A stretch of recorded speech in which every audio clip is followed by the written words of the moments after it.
Good morning, guys. This is Melvin Robinson, $1 Million Home Inspector, Integrity Air and Home Inspection.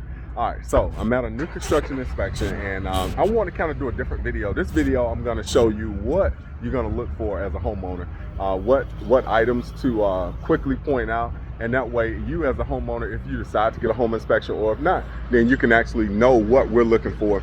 It won't be in depth, but it'll be quick items to gauge you and give you items that can point you in the right direction, especially when you're dealing with builders, their time frames, and the things that they come up against. So I'm up here, where am I? I'm in Snellville. All right, this is a condo slash townhouse.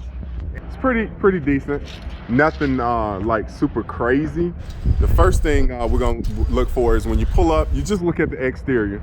Look at it, make sure everything looks pleasing to the eye. Most of the time, if something is a defect, your eye will really catch it. You may not know exactly what's wrong with it, but you can kind of look at it and say, okay, that's not right. And that's what we want. We want you to be able to point out little things to get it fixed properly and quickly. All right. So the first thing I noticed is when I pulled up was this porch. Now, to the eye, it doesn't look right. It just looks weird, and most people will agree with me. It just looks weird. Like if you step on it, possibly the fall-off ratio is probably 1 to 2. So I say, well, let me measure this. And so anytime that you have a porch and you have a situation where it could be a potential trip hazard, fall hazard, it needs to be measured. So when I measure this, it comes up from the base of this concrete to the porch. We're looking right at about 27 inches. Now, that's pretty high, but code actually specifies that it needs to be at 30 inches before a guardrail has to be present. Now, my recommendation is to put a guardrail in. The builder's probably gonna give them some pushback. They're gonna say they don't wanna put the railing in, so it's gonna be a back and forth with the homeowner. The second thing I noticed is this hole on the side, that's brick. If water continues to run there, it's gonna deteriorate that the mortar, and that brick is gonna continue to come out. So that needs to be repaired. All right, second thing we notice is, and these are quick items that you can look at, the threshold needs to be repaired. And once you look at that, the threshold needs to have some caulking installed around the bottom. You can see there. And I did a video last week where we had a situation where water was running from the exterior back under the floor, getting back into the home. So that's what you want to alleviate, having water run back up under the floor. All right, a little situation like that. Plumbing, just looking at your fixtures protruding out of the ground. All right, checking your garage out. First thing I notice is, all right, my eyes directly go to this rebar. This is more likely coming from the concrete. I don't see a strap where it's the grounding strap, so that needs to be cut and repaired. I made a note on either because you just don't know. But to me, that's not gonna be anything electrical because it's not in the right position in the concrete. Second thing, the concrete needs to be repaired at the wall, where you can see the exposed PVC on both sides. So that wall just needs to be feathered in, repaired there. All right, we got another caulking at the threshold. It needs to be done. Now overall, this looks pretty good. All right.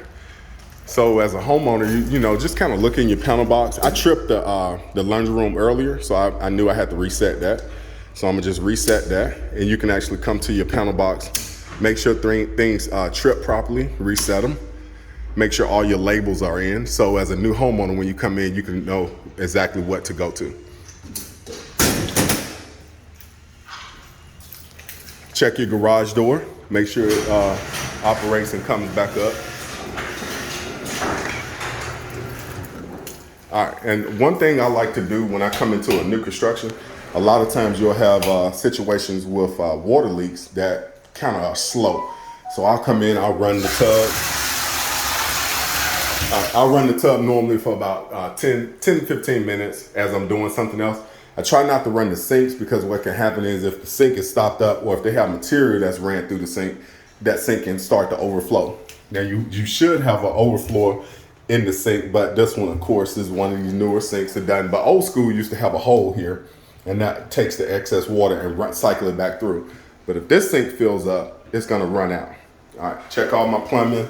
And these are quick little items. Check your cabinets, make sure your knobs are in. Quick items that you can do as a homeowner. And I always look around the walls to make sure you don't have gaping holes. This is cosmetic. A lot of times we won't hit that on an inspection. Those are like walkthrough items. Green tape or blue tape. Stairs, you want to just grab them, shake them, you know, and just make sure they're not extremely loose. One thing I like to do is look up the stairs to find out if you have any holes on either side, coming all the way back down and up in the corners. We can see, all right, that's just dirt or a little stain. Check it out upstairs.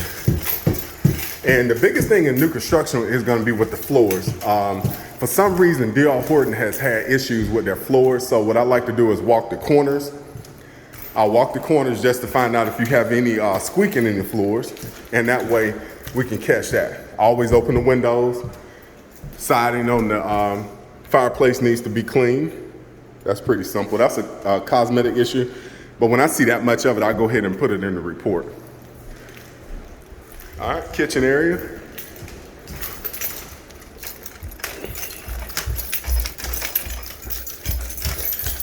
Okay, so this house has two systems. It has a zone system. One thing I noticed when I turn the upstairs on, I hear vibration in the ductwork. What that is the zone system is not actually allowing enough airflow to come past it. So that's a little bit more involved, but one thing we can do is just notate. All right, so right here, this is the master. Pretty clean, nothing crazy. But one thing I know is I've already been through the house is in this area, right here, you can hear squeaking. And it goes all the way into the closet.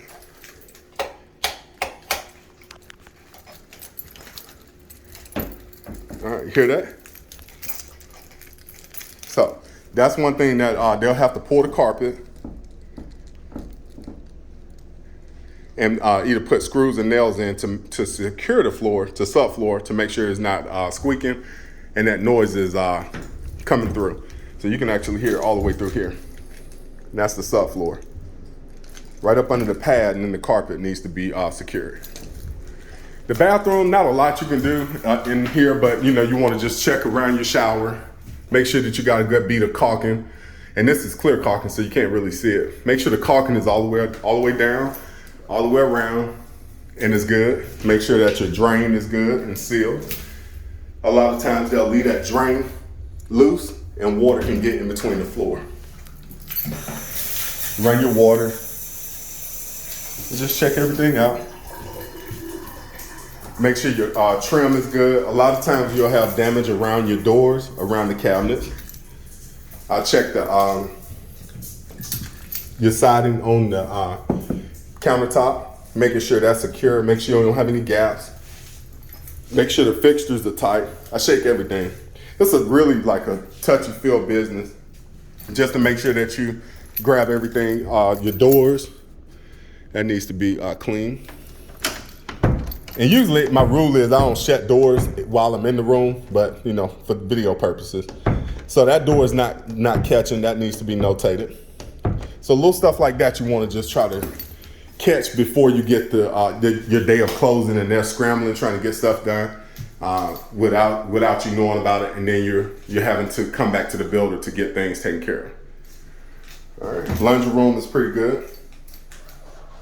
And one thing about the laundry room, what I see a lot of times is right around the drain is not sealed. So if it ever leaks water, if it's behind the washer, you won't notice it because you won't see it. So once the washer's in, you want to make sure that drain is properly connected, and if it ever leaks, water can drain out.